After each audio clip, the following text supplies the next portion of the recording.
जिहाद करता है तो वोट जिहाद। ये लोकशाही है, जमहूरियत है, यहाँ पर धर्म युद्ध और जिहाद कहां से आ गया? पूर्ण महाराष्ट्रात फिरत आहेत कारण त्यांना न्याय हवा आहे।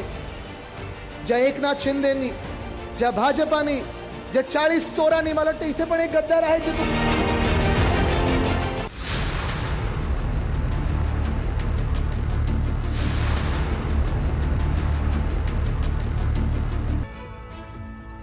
नमस्कार, टीवी9 की हाईटेक बस पहुंच गई है शिरडी। जी हां, वो शिरडी जहां पर साईं की सत्ता चलती है। लेकिन सवाल यह है कि आखिर यहां से शिरडी की जो जनता है, जो वोटर्स है, वो किसको महाराष्ट्र की सत्ता सौंपने वाले हैं? ये वो शिरडी है जहां पर देश विदेश से हजारों की संख्या में श्रद्धालु आते हैं। आपके साथ मैं हूं करुणा शंकर शर्मा और आज हम बात करेंगे कि आखिर शिरडी के मुद्दे क्या है, यहां के वोटर्स क्या सोचते हैं। हमारे साथ जो खास मेहमान मौजूद हैं वो वोटर्स के सवालों का क्या जवाब देते हैं। क्या उन्हें महाविकास आघाड़ी या फिर महायुति पर भरोसा है?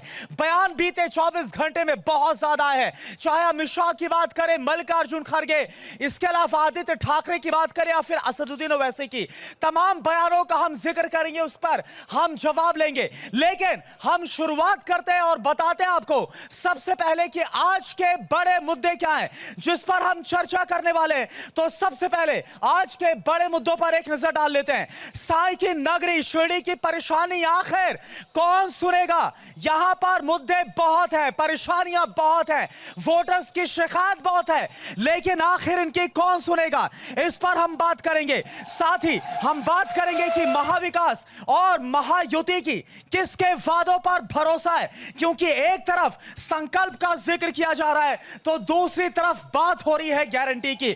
आखिर संकल्प पर भरोसा है या फिर गारंटी पर भरोसा है? साथ ही महाराष्ट्र चुनाव में वोट जिहाद वर्सेस वोट धर्म युद्ध, आखिर किसके बयानों पर यहां की जो जनता है शिरडी की भरोसा जताती है? क्या देश को जातियों में बांटने की कोशिश हो रही है?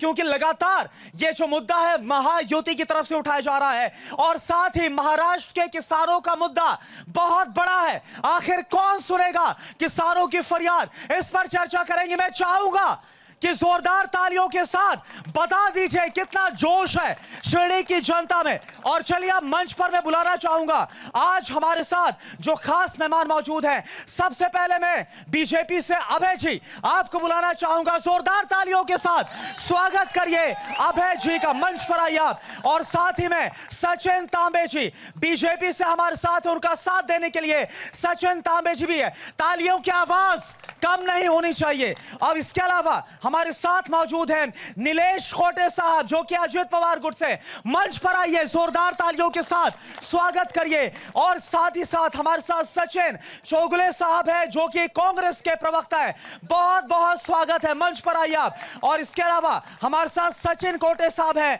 जो कि यूबीटी गुट से, आप सभी का बहुत बहुत स्वागत है। तो चर्चा की शुरुआत करते हैं, लेकिन आज बड़े बयान क्या रहे महाराष्ट्र की सियासत को लेकर, सबसे पहले आपको सुना देते हैं।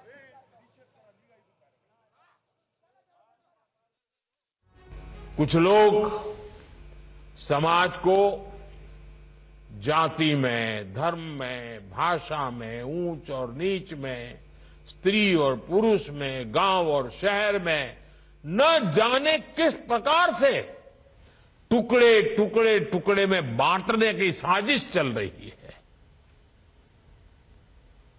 जरूरी है कि देश विरोधियों की इस चेष्टा को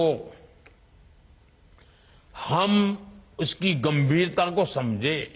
यहां पर धर्म युद्ध और जिहाद कहां से आ गया फडणवीस? खैर, तुमने बोला, अब तुमको खुजली होगी अब जब मैं बोलूंगा यहां से। अब सुनो देवेंद्र फडणवीस, तुमने कई एमएलएस को खरीद लिया, चोरी कर ली, तो तुमको क्या बोला जाए? डाकू बोला जाए या चोर बोला जाए? पण ज्या ज्या लोकांनी या महाराष्ट्राला लुटण्याचं काम केलेलं आहे, ज्या ज्या लोकांनी या महाराष्ट्राला तोडण्याचं काम केलेलं आहे, ज्या ज्या लोकांनी हा मला जो समोर महाराष्ट्र धर्म दिसत आहे, सगळे हिंदू मुस्लिम शीख ईसाई पारसी बुद्धिस्ट सगळे एकत्र बसलेले आहेत, हा महाराष्ट्र धर्म तोडण्याचं काम करतायत, महाराष्ट्राची एकता तोडण्याचं काम करतायत। आज मी तुम्हाला वचन देत आहे, ज्यांनी ज्यांनी हा महाराष्ट्राला धक्का लावलेला आहे त्यांना बर्फाच्या लादीवर मी झोपवणार आहे, त्यांना जेलमध्ये मी टाकणार आहे। तो देखिए, आदित्य ठाकरे को आपने सुना, असदुद्दीन ओवैसी को आपने सुना, और साथ ही बीजेपी के जो कद्दावर नेता हैं उनके बयान को आपने सुना है। कुल मिलाकर यहां पर यह कहा जा रहा है, आदित्य ठाकरे ये बोलते हुए नजर आ रहे कि धर्म की सियासत यहां पर हो रही है, समाज को बांटा जा रहा है, सांप्रदायिकता फैलाई जा रही है। जो तमाम बयानात हैं वो महाविकास अघाड़ी के नेताओं की तरफ से आ रहे हैं। मैं सबसे पहले एक एक करके आप लोगों से पूछना चाहूंगा कि क्या वाकई में जिस तरह से आदित्य ठाकरे या महाविकास अघाड़ी बोल रही है कि महाराष्ट्र को बांटने का काम महायुति बीजेपी कर रही है, इस पर विश्वास है? सही बात है। वो जहाँ जगह जगह हर शहर में जो जाति दंगा घड़ रहा है, जो लोग धर्म के वजह से आपस में लड़ रहे हैं, वो अच्छी बात नहीं है इस देश के लिए। जवाब दीजिए तांबे साहब, जवाब दीजिए। बीजेपी से सवाल किया गया, यह अच्छा नहीं है। सबसे पहले मैं तो बताना चाहूंगा कि इस शिवसेना को धर्म के आधार पर यह पार्टी महाराष्ट्र में बढ़ाई है और बीजेपी के कारण बढ़ी है। और उन्होंने वो जो बताया कि महाराष्ट्र के खिलाफ काम कर रहे हैं या धर्म की राजनीति कर रहे हैं, जब बाला साहेब ठाकरे थे हमारे आदरणीय, उन्होंने कहा था जो हिंदू हित की बात करेगा वही देश पे राज करेगा। और हमारी शिवसेना कभी भी कांग्रेस के साथ नहीं जाएगी। हम मरना पसंद करेंगे लेकिन कांग्रेस के साथ नहीं जाएंगे। लेकिन उद्धव ठाकरे उनके साथ हैं, उन्होंने उनकी पार्टी को बदनाम किया। बीजेपी ने आप पर निशाना साधा, जवाब दीजिए आप।